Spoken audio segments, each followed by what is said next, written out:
culto satânico de Adolfo Constanzo, sacrifícios humanos e magia negra no México. O verão de 1989 não trouxe apenas o calor sufocante que parecia fundir o asfalto e o pó de Tamaulipas. Trouxe consigo um terror silencioso, invisível, mas sufocante. No coração de Matamoros, uma cidade de vielas estreitas, onde a noite caía cedo e silenciosa, algo profundamente sinistro se manifestava. Ali, em casas aparentemente comuns, escondia-se um culto que transformaria o local em um epicentro do medo, da morte e da loucura ritualística. O responsável por isso era Adolfo Constanzo, um norte-americano de Nova York, que cruzara a fronteira com o México e se reinventara como líder espiritual, feiticeiro e assassino. Constanzo não possuía apenas carisma. Ele irradiava uma presença que dominava os que se aproximavam. Ele se apresentava como sacerdote de magia negra, mestre em invocações e rituais ocultos capazes de proteger qualquer pessoa, de criminosos a traficantes de drogas, de iniciados ingênuos a clientes desesperados. Aqueles que o seguiam acreditavam que ele transcenderia a condição humana, que possuía contato direto com forças invisíveis e sombrias, capazes de amaldiçoar inimigos e manipular destinos. Para os seguidores, Constanzo era quase divino, um ser que misturava a autoridade espiritual com a ameaça letal. Mas a proteção que ele prometia tinha um custo inimaginável: a vida de inocentes.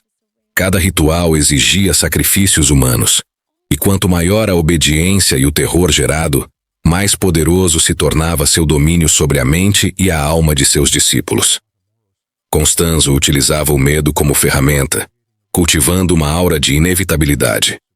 Desafiar seu poder era assinar um pacto silencioso com a morte.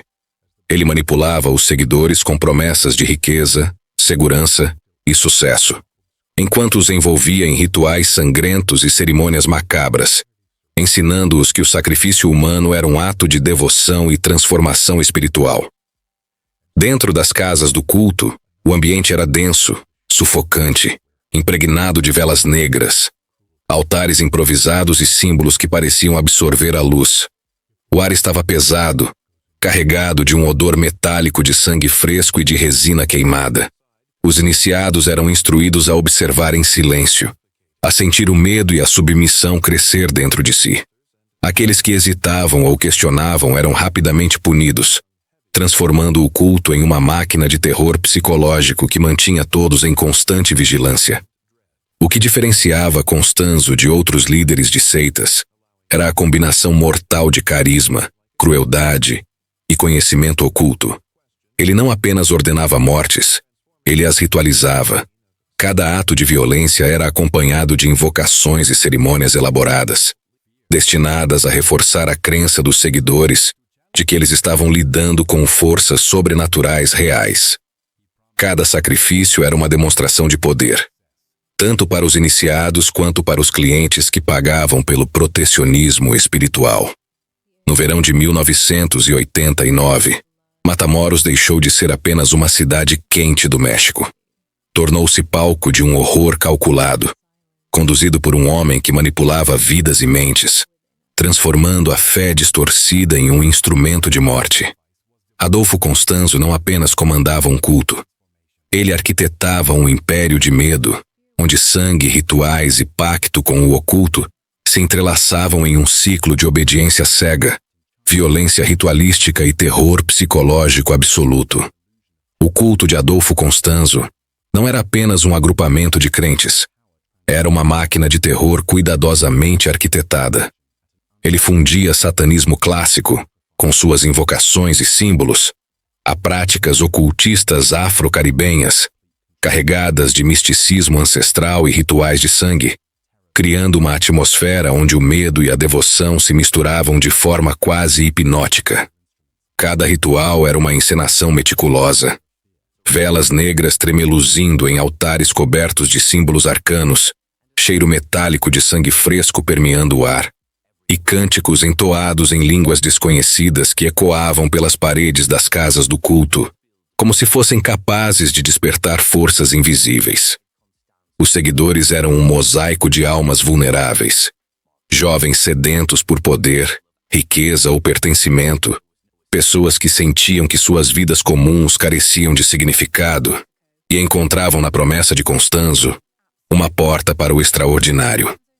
Seduzidos pela aura de misticismo e pelo carisma ameaçador do líder, eram induzidos a acreditar que os sacrifícios que cometiam ou testemunhavam eram necessários para proteger suas próprias vidas, suas famílias e, paradoxalmente, para garantir prosperidade. Cada ritual cumpria uma função dupla: reforçar a hierarquia e o controle do culto, e ao mesmo tempo enviar uma mensagem de intimidação a rivais, clientes e possíveis traidores. A obediência era cultivada com medo e reverência, e quase hipnótico para os vulneráveis. Nem apenas sua crueldade, que se manifestava em atos que desafiam qualquer lógica moral, mas a combinação letal de ambos com um conhecimento profundo do oculto. Ele compreendia não apenas rituais e feitiçaria, mas também a mente humana, explorando medos, esperanças e desejos para manter controle absoluto sobre seus seguidores. Diferente de outros líderes, Constanzo não se contentava em ordenar assassinatos. Ele transformava cada execução em um espetáculo ritualístico, cuidadosamente coreografado. Cada morte era envolta em cânticos, invocações, símbolos arcanos e gestos precisos, concebidos para reforçar a ilusão de que forças sobrenaturais tangíveis estavam em jogo. Para os iniciados, era a prova de que o poder de Constanzo transcenderia a morte. Para os clientes, era a garantia de que a proteção prometida tinha um preço real e inescapável. Cada sacrifício humano funcionava como um demonstrativo de poder absoluto. A vítima era ao mesmo tempo oferenda e testemunho do controle de Constanzo. Ele manipulava o medo, transformando o terror em devoção, e devoção em obediência cega. Cada ritual não era apenas um ato de violência física, mas um instrumento de manipulação psicológica, destinado a quebrar resistências, submeter a vontade dos seguidores e consolidar seu império de medo. O sangue derramado, os gritos sufocados e os corpos dispostos em altares não eram apenas consequências do culto. Eram símbolos vivos do poder do líder, lembranças permanentes de que desobediência ou dúvida significavam morte ou tormento eterno. No verão de 1989, Matamoros deixou de ser apenas uma cidade quente e ensolarada do México. Tornou-se o epicentro de um horror meticulosamente calculado. Sob a sombra de Constanzo, ruas, casas e terrenos isolados se transformaram em cenários de medo, onde o cotidiano era permeado por tensão, vigilância e morte iminente. Ele não comandava apenas um grupo de seguidores. Ele arquitetava um império psicológico e ritualístico, em que sangue, pactos com o oculto e rituais de obediência absoluta se entrelaçavam em um ciclo contínuo de terror. Cada ato, cada cerimônia, cada sacrifício alimentava esse ciclo, tornando a cidade um lugar onde a fé distorcida se convertia em instrumento de destruição e a obediência cega em ferramenta de sobrevivência, ao menos para aqueles que ainda não haviam se tornado vítimas. Sob a influência de Constanzo, Matamoros deixou de ser familiar. Casas se tornaram templos de medo, terrenos baldios se transformaram em altares sangrentos, e cada suspiro na noite podia ser o prelúdio de uma cerimônia macabra. O líder sabia que, ao misturar carisma, crueldade e ocultismo, ele criava não apenas seguidores, mas testemunhas aterrorizadas de sua autoridade, perpetuando o mito de um homem capaz de controlar a vida, a morte e as forças invisíveis que ninguém ousava questionar. Ele não apenas comandava um culto, ele orquestrava uma realidade sombria, onde a fé se misturava ao horror, e o terror psicológico se tornava tão tangível quanto o sangue derramado em seus rituais. O solo de Matamoros guarda ainda hoje os ecos de gritos sufocados e promessas de poder feitas com sangue, lembrando que quando o homem se entrega ao mal em nome do oculto, não há limite para a escuridão que pode gerar. O fim do culto. A polícia mexicana, com a ajuda das autoridades americanas, localizou o grupo. Em maio de 1989, Constanzo e alguns seguidores foram encurralados em um apartamento na cidade do México. Para não ser capturado, o líder ordenou que fosse morto a tiros por um de seus fiéis. Sua companheira, Sara Aldrete, considerada a madrinha, foi presa e condenada a mais de 60 anos de prisão. Legado sombrio.